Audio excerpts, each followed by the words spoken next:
amandleni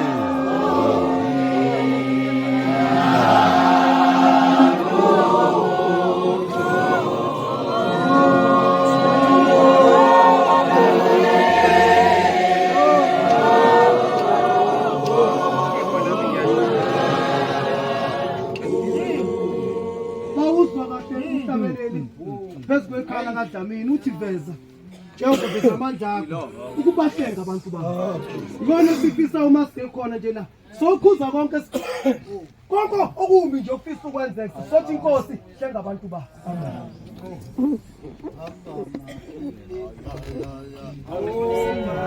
hambama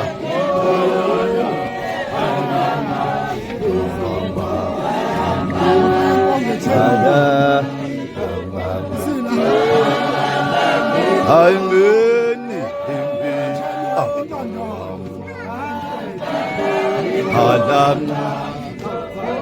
Amen.